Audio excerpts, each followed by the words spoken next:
faire à l'église. Mais quand on dit gagner les âmes, il y a quelque chose qui agit, c'est qu'il y a des démons qui nous empêchent de le faire. C'était la caractéristique première de tous ces hommes-là.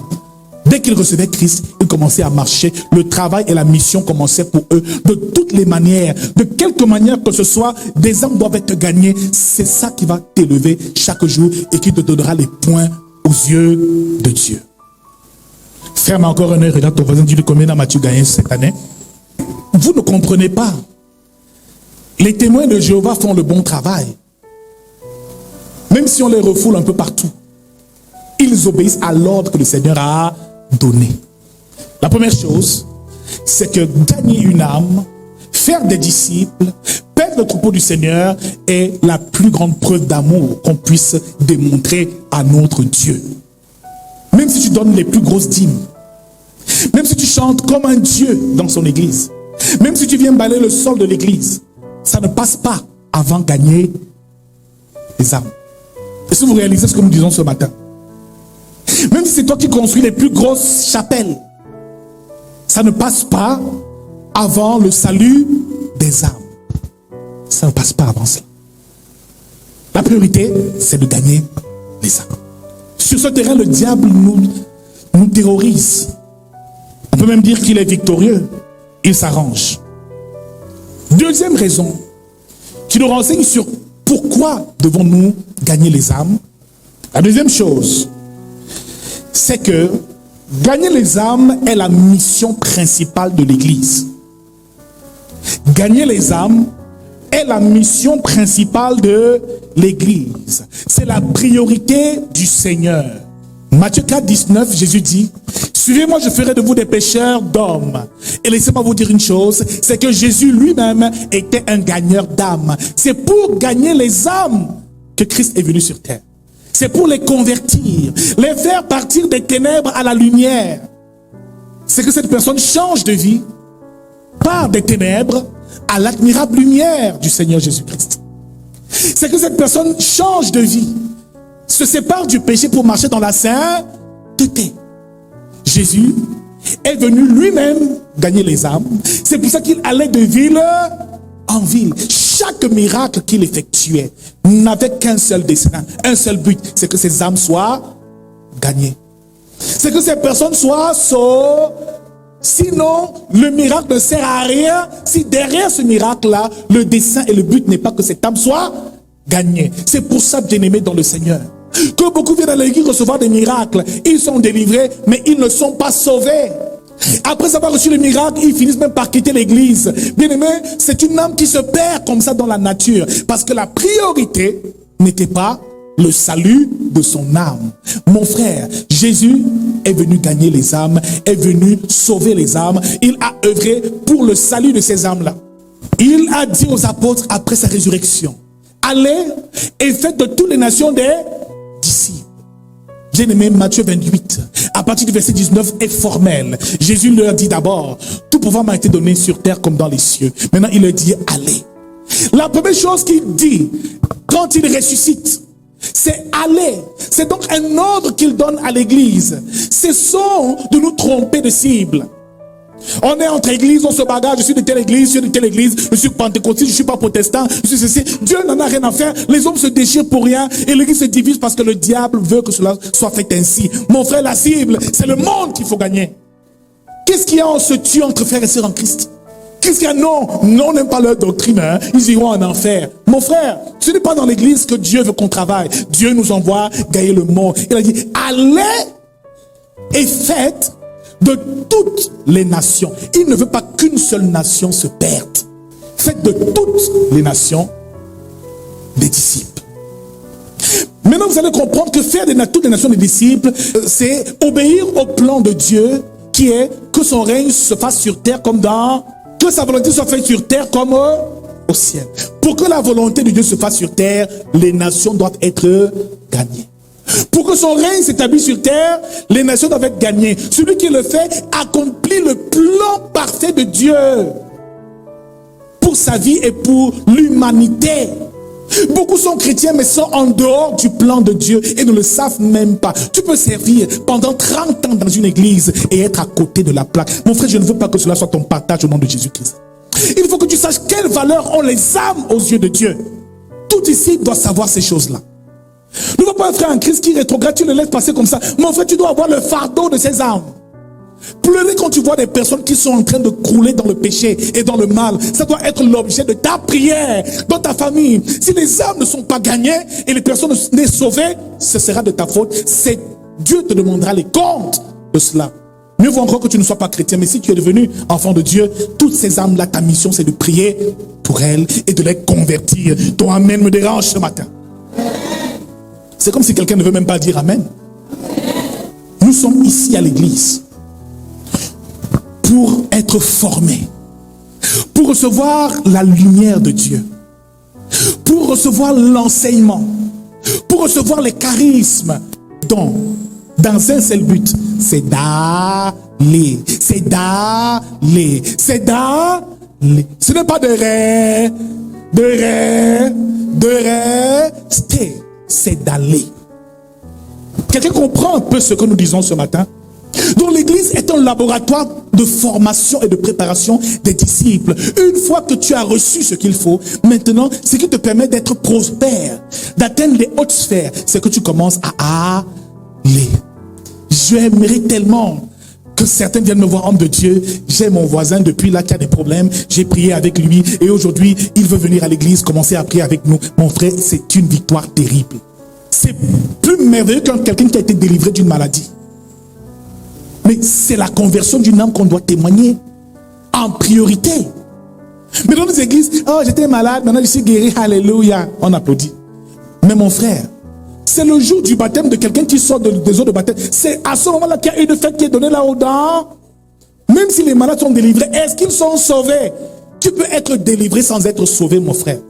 Tu peux être délivré sans être sauvé. Je te dis la vérité. Et ce message, tu dois le garder dans ton cœur toute ta vie. Tu peux aller d'église en église, on témoigne les miracles. Recevez ceci, on vous délivre. Oh, le grand prophète de ceci, oh, le grand bishop de cela. C'est bien. Je ne suis pas contre les choses. Mais si on te détourne du message fondamental, qui est le salut de ton âme, c'est qu'il y a un problème. Mon frère, le salut des âmes, c'est la priorité. Troisième raison pour laquelle sauver une âme, gagner une âme a de la valeur. C'est que lorsqu'une âme est gagnée à Christ, il y a de la joie dans les cieux. Pour un seul pécheur qui se répand, que pour 99 justes qui n'aspirent pas à la repentance, c'est ce que la Bible nous dit dans Luc chapitre 15 au verset 10. Donc, ce qui veut dire que tous ces pécheurs ont de la valeur aux yeux de Dieu. Si tu veux vraiment que le Seigneur se réjouisse et que chaque fois une fête soit donnée là-haut dans les cieux, gagne une âme à Christ. Prêche à une âme le salut en Jésus-Christ. Annonce la bonne nouvelle du royaume des cieux. Le but n'est pas de l'amener dans ton église absolument, mais non, prêche-lui. À chaque fois que tu le fais, une fête est donnée. Quand la personne dit je me répands, je regrette le mal que je faisais. Bien-aimé, à ce moment-là, le ciel tout entier se réjouit. Tu veux réjouir le ciel? Tu veux que Dieu se lève de ton trône et commence à danser? Gagne une âme. Tu veux que le ciel et la milice céleste commence à sonner la cymbale, les sitars, les tambourins commencent à jouer? Gagne une âme à Christ. Amène-la jusqu'aux eaux de baptême. Qu'elle vienne ici confesser le nom de Jésus-Christ. C'est la plus grande victoire que tu puisses avoir durant toute ta vie. La plus grande. Elle est plus grande que tous les miracles et les prodiges réunis. Une âme qui est sauvée. Troisième raison. Quatrième, autant pour moi. Quatrième raison. Pourquoi dois-tu gagner une âme? Parce que le fait de gagner une âme couvre une multitude de péchés.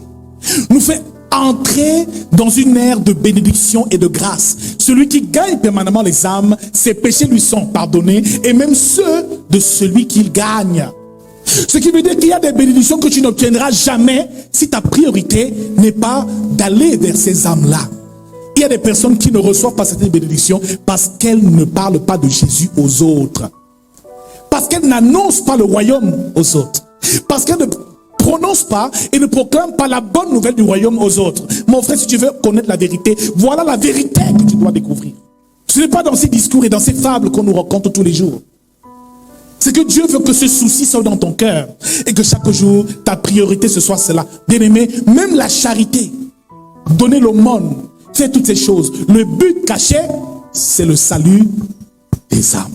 Donc si gagner les âmes devient une culture, un mode de vie, comme les disciples le faisaient, c'est à ce moment-là que des eaux vives vont commencer à couler dans nos vies.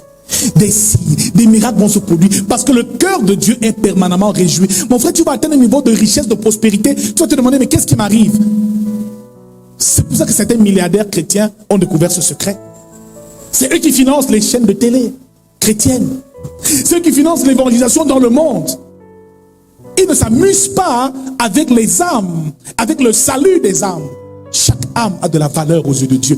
Que ce soit un pauvre, un pécheur, un bandit, un voleur. La preuve, sur la croix, qui a été sauvé? Un pécheur, un brigand. Laissez-moi vous dire que c'est lui qui a inauguré le ciel. Parce que quand Jésus-Christ ressuscite, la Bible déclare que lorsqu'il meurt, les sépulcres s'ouvrent, les saints ressuscitent avec lui. Mais avant lui, qui est d'abord parti? À qui il a promis le ciel en premier? On entre dans certaines révélations, mon frère. Il faut comprendre la vérité. On dit, vous connaîtrez la vérité vous affranchira. C'est des vérités que nous devons connaître. Parce qu'on passe à côté du plan de Dieu. On passe à côté de la mission de Dieu. Et malheureusement, on finit par souffrir. Jacques chapitre 5 au verset 19 nous dit, mes frères, si quelqu'un parmi vous s'est égaré loin de la vérité et qu'un autre l'y ramène, qu'il sache que celui qui ramène un pécheur de la voie où il s'était égaré sauvera une âme de la mort et couvrira une multitude de péchés. Tu sauves une âme de la mort et tu couvres une multitude de... Donc quand tu évangélises, bien aimé, tu n'as pas besoin de toujours jeûner pour dire Seigneur, pardonne-moi mes péchés, pardonne-moi, bon aimé, cela les couvre naturellement. Chaque fois que tu gagnes une âme, il y a un lot de tes péchés que Dieu efface et oublie totalement. Chaque fois que tu le fais, quels que soient les fardeaux de tes parents, de tes ancêtres, de tes aïeux, quels que soient les mauvais héritages, ça quitte naturel. C'est toi qui ne sais pas. Tu attends les délivrances pour être délivré. Il y a des délivrances qui passent par le fait que tu as gagné des âmes. C'est une source de bénédiction, de grâce et de faveur dans nos vies. Maintenant, une question dont nous préoccuper. Où doit-on gagner les âmes? Où doit-on faire des disciples? Où se trouve ce qu'on appelle le champ missionnaire? Bien-aimé dans le Seigneur, le champ missionnaire est partout. Dans tous les lieux, dans ce monde, quand il dit aller dans les nations, le champ missionnaire peut être le taxi, ton école, ton travail, où que tu ailles, ton voisin de quartier, le missionnaire vaste, il y en a pour tout le monde. Et la Bible déclare, la moisson est abondante, mais les ouvriers sont peu nombreux. Il y en a pour tout le monde. C'est partout qu'on doit évangéliser.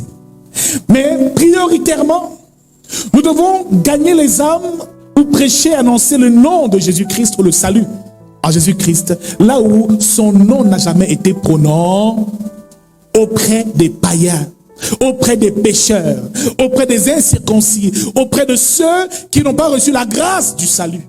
Mon frère, c'est cela qui compte prioritairement. Que nous dit la parole de Dieu? Romains, en son chapitre 15, au verset 20, l'apôtre Paul parle et dit, et je me suis fait honneur d'annoncer l'évangile là où Christ n'avait point été nommé, afin de ne pas bâtir sur le fondement d'autrui. Mon frère, souvent nous pensons que inviter un autre chrétien à l'église, c'est évangéliser. C'est pas évangéliser, c'est pas gagner une âme. Gagner une âme, ça ne veut pas dire le faire partie d'une assemblée pour ton assemblée. Jésus mangeait avec les prostituées. Il mangeait avec les publicains. Il mangeait avec les voleurs. Bien aimé, c'est au bas de l'échelle, c'est dans la pourriture qu'il faut aller chercher. Ne va pas t'attaquer aux brebis des autres. Ah oui, je sors de l'église catholique, c'est bien un chrétien. Va là où il faut. Jésus allait en bas pour qu'on ne dise pas après que j'étais enlevé un fidèle. L'apôtre Paul s'arrangeait à aller dans des endroits où Christ n'avait jamais été annoncé. Le but n'est pas de convertir les chrétiens, mais c'est d'aller auprès des païens. Il dit, je suis venu pour les malades, car c'est eux qui ont besoin de m'aider. Bien-aimé dans le Seigneur, tu fuis tous les drogués là, pourquoi? Les ivrognes dans les bars, pourquoi nous les fuyons? Les prostituées, pourquoi nous n'allons pas les rencontrer? Mon frère, peut-être on se trompe même de cible. Luc chapitre 5 au verset 30, la Bible nous dit que les pharisiens et les scribes murmurèrent et dirent aux disciples, pourquoi mangez-vous et buvez-vous avec les publicains et les gens de mauvaise vie? Jésus prenant la parole leur dit, ce ne sont pas ceux qui se portent bien qui ont besoin d'un médecin, mais les malades. Je ne suis pas donc venu appeler les justes, mais les pécheurs. Je ne suis pas venu appeler à la repentance les justes, mais les pécheurs. Donc, bien aimé, le champ missionnaire, c'est surtout là où il y a les pécheurs. C'est surtout auprès de ceux-là qui sont très éloignés de la présence de Dieu. Mon frère, c'est un travail qu'il faut faire de manière méticuleuse, avec minutie, jour après jour. Tu localises une âme et tu la rencontres. C'est jour après jour que tu commences à la gagner, minute après minute, seconde après. C'est pas que tu viens seulement, viens Jésus guérit, Jésus sauve. Non, fais sa rencontre. Brille par les bonnes œuvres. Sois à ses côtés jusqu'au jour où enfin cette âme dit, j'accepte le Seigneur Jésus-Christ. C'est là-bas qu'il faut aller chercher. C'est là-bas où prioritairement il faut aller chercher. N'essaie pas de faire partie des églises d'autres communautés pour venir dans ta communauté. Ça, c'est pas gagner les âmes. Au contraire, c'est disperser le troupeau du... Parce que ces brebis appartiennent peut-être à un autre berger. Mon frère, si tu es dans une église et qu'on te prêche Jésus, reste dans cette église-là. Si tu es béni là-bas, reste et enracine-toi. Deviens un ouvrier. C'est le monde qu'il faut gagner, ce n'est pas l'église des autres qu'il faut dépeupler. En tout lieu, le monde est un vaste champ missionnaire. Va prêcher à toutes ces personnes-là. Maintenant, comment gagner les âmes? Numéro 1, la première chose qu'il faut faire pour gagner une âme, c'est prioritairement déjà devenir une lumière. Ce qui veut dire que c'est par ton comportement, par ton caractère, par ta nature, par l'amour que tu as, c'est ton comportement et ton agissement qui parvient à gagner les cœurs. Les gens sont plus gagnés par le comportement des chrétiens que par les messages qu'ils prêchent. Tu as beau prêcher tous les Jésus du monde, si tu te comportes mal, aucune âme ne te suivra. Tu as beau dire que dans ta famille, j'ai donné ma vie à Jésus, mais si chaque soir tu es avec eux dans les boîtes de nuit, ils vont te dire ce que tu dis là, ça ne veut rien. Bien-aimé dans le Seigneur, c'est d'abord ton comportement qui est ton premier outil d'évangélisation. Toi-même, ton âme doit avoir été gagnée pour pouvoir gagner d'autres âmes. Tu es ton propre outil d'évangélisation. Tu es ton propre modèle. Et il dit, vous êtes la lumière du monde et le sel de la terre. Ce qui veut dire que la lumière est faite pour briller. Mon frère, ça veut dire que pour gagner une âme, il faut que tu brilles. Le rôle de la lumière, c'est d'éclairer les ténèbres. Sois donc une lanterne. Brille par ton bon comportement. Brille par ton attitude. Brille par ton élévation. Brille par ton excellence. Dans chaque domaine, les chrétiens doivent être les plus excellents. C'est à ce moment-là que les païens vont dire, on veut le suivre et être comme lui. Brille dans ton domaine d'activité. Sois une lumière. Ne viens pas nous fatiguer à l'église avec les combats qui ne servent à rien. Pourquoi c'est elle qui chante et pas moi qui chante? Pourquoi c'est comme si le pasteur l'a pris pour elle, mais il ne prie pas pour moi? Ça, c'est quel genre de bataille? On est où là? L'église, c'est pas fait pour ça. L'église, on vient se former pour aller gagner les âmes, le monde, pour éclairer. Donc ta vraie mission n'est pas ici. Ta mission là, elle n'est pas, elle est auprès de ton patron, ton lieu de service. Elle est auprès de tes collègues que tu rencontres chaque jour. Elle est auprès de ceux qui n'ont jamais reçu l'évangile. Voilà où se trouve notre réel, voilà notre réelle cible. Deviens une lumière. Alors si à chaque fois tu es dans les bars en train de boire les bières avec eux dans les carrefours, ils ne vont jamais voir de différence entre eux et toi. Si tu cherches les mêmes femmes qu'eux dans le monde, ils vont dire, mais mon frère, tu nous parles même de quel Jésus, mais on est ensemble tous les jours.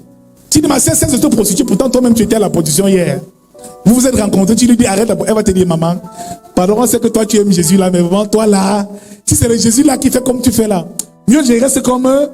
Parfois les chrétiens sont tellement misérables, pauvres et démunis que lorsqu'il va même évangéliser, le païen là te regarde, il te dit, maman, tu dois même avoir faim. Tu dis, oui, j'ai faim.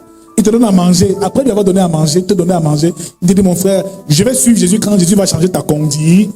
Donc tu es condamné à exceller. Tu es condamné à être excellent. Tu es condamné à être une lumière. Parce qu'ils vont te suivre à cause de ce que Dieu fera de toi. Qu'est-ce qui empêche ta médiocrité tous les jours? Pourquoi on est chrétien, on doit être les derniers? On doit rouler dans des belles voitures. Quand ils vont voir, ils vont dire, ah, donc Jésus peut aussi donner. Je déclare que tu dois être un outil d'évangélisation. Un instrument pour l'évangélisation de tous les inconvertis de ta famille. Toi-même n'est même pas à la hauteur. Mais si ce n'est pas ton souci, Dieu ne te donnera pas ces choses. Mais si tu vas avoir ces choses, parce que tout ce qu'il va te donner là, c'est parce que grâce à ça, tu vas dire, je prêche Jésus qui guérit, il sauve. Jésus même enrichi. Mais regarde les œuvres. J'ai mon entreprise. J'ai mon mari. J'ai mes enfants. J'ai construit un immeuble. Ah, il va dire, ça? Non, papa, on va te suivre. Le Jésus là, il est comme... Mais le problème, c'est que les gens du monde, les païens pensent que le diable est trop fort. Parce que les chrétiens ne montrent pas de quoi ils sont capables. Nous sommes des lumières. Donc brille par ton comportement. La première chose, ma femme à la maison soit gracieuse. La femme qui était toujours en colère, qu'elle devienne douce au nom de Jésus. La femme qui aimait les problèmes, qu'elle commence à aimer la paix au nom de Jésus. La femme qui est insultée, qu'elle commence à bénir au nom de Jésus. Il va dire, ah, à ce moment-là, vraiment, je vais suivre ton Seigneur. Parce que j'ai vu ce qu'il a fait sur toi. J'ai vu comment il t'a changé. Mon frère, la conversion, c'est d'abord ton caractère qui doit changer. C'est d'abord ton comportement qui doit changer. C'est d'abord ta nature qui doit changer. Tu ne peux changer personne si toi-même tu n'as pas changé. Il va seulement voir que tu as tellement changé. Il se fâche, il t'engueule. Quand il termine, tu dis seulement, papa, que Dieu te bénisse. Il dit non, quelque chose ne marche pas. La femme, s'il ne me répond pas, c'est suspect. Au départ, il va continuer à t'agresser. À te dire des paroles choquantes. Mais à chaque fois, tu lui dis que Dieu te... Un temps, il va dire que la fête, c'est très sérieux. Ah, la femme, s'il ne répond plus. Mamie congossa dans tout le quartier. Si elle va puiser l'eau, elle va d'abord congosser avec toutes les femmes du quartier avant de rentrer. Mais cette fois, tu rentres, tu es devenue sérieuse. Tu rentres à une bonne heure. Les parents ne te voient plus en train de faire des sorties nocturnes. Tu rentres à une heure raisonnable. Papa, je suis rentré de l'école. À 15h, tu es déjà là. Champion, tu es déjà à la maison. Tu vas d'abord faire tous les autres lycées, jouer au foot, venir avec la boue. J'ai vu une vidéo sur Facebook qui m'a dépassé. L'enfant a fait 2 jours dehors, un enfant de 5 ans. Il est revenu avec la boue de la tête. Donc même ses parents n'ont pas de connaissance. C'est toi, champion. Non, c'était un formidable type. Le gars aimait les jeux. Donc il a joué 2 jours d'affilée. Il a oublié qu'il fallait rentrer, manger, même se laver. Quand il rentre dans la maison, c'est tout le monde qui acclame. Un type comme ça, le jour où il rentre à l'heure, sache que Jésus a travaillé. Sache que le Seigneur a travaillé. Donc c'est ton comportement d'abord. C'est de dire aux autres, viens à Jésus quand toi-même tu n'as pas encore changé. Deuxièmement, par nos bonnes œuvres. Voilà. Le comportement, mais aussi les bonnes œuvres. Sois charitable. Commence à donner ce que tu as. Comment être disponible pour les autres. Il y en a ici qui sont chrétiens, mais qui ne veulent pas être des solutions pour les gens de leur famille. Hein. Ils n'aident personne. Égoïste. Il faut aider les veuves, les démunis. La Bible dit, mais dans le cas pratique, on ne voit jamais. Il y a des églises qui sont implantées. Quand on arrive dans un quartier, on doit voir dans ce quartier ce que nous allons faire, ce que nous devons faire. L'église doit s'occuper des rigoles, doit s'occuper peut-être des veuves. De nos jours, notre rôle, c'est seulement de faire le bruit, de déranger les voisins. Quand il faut s'occuper de la propriété, on ne participe à rien à la communauté où nous sommes. Dans les pays anglo-saxons, quand l'église s'installe, l'eau arrive, la lumière arrive, les activités arrivent, les hôpitaux arrivent. Mais nous, quand on arrive, ce n'est que les pros. Donc, quand on te voit passer, on dit, les voilà là-bas, les gens qui passent le temps à crier. Mais nous devons changer de mentalité. Pour évangéliser, brillons par nos bonnes œuvres. Cette fin d'année, pensons aux démunis de ce quartier. Pensons aux veuves et aux orphelins. Pensons à donner un plat à manger à ces enfants qui n'ont pas pu avoir à manger pendant les... Quand on va commencer à le faire, ils vont se dire que ceux-là, ce sont des gens bien. Si Jésus est capable de faire ça, nous on veut suivre ce Jésus-là. Ton comportement et tes œuvres. Tes œuvres. Jésus ne faisait pas que faire des miracles. Il donnait à manger à ces foules. Une fois il a dit, donnez-leur à manger vous-même. Quelqu'un qui est à l'église, il souffre, tu ne peux pas l'aider comment? Alors que tu as les moyens de l'aider. Aide-le, qu'il voie que toi tu es un chrétien. Dans d'autres églises, les gens sont tellement méchants, égoïstes. Tu viens me voir le pasteur, j'ai un problème, j'ai faim, il va te dire, Dieu pourvoira. Assieds-toi, je vais prier. Donne-lui même un billet de 500 qu'il va manger les billets, ma soeur. Après tu reviens, on va prier. Qu'est-ce qu'il y a? Ta soeur va te dire que j'ai faim, je n'ai pas mangé depuis 2 jours. Ah là là là là, c'est pas évident, hein, vraiment. Avec Dieu, c'est pas facile, ma soeur, supporte. Dieu va t'élever, on va prier, Dieu va aider. Assieds-toi ici, je t'impose.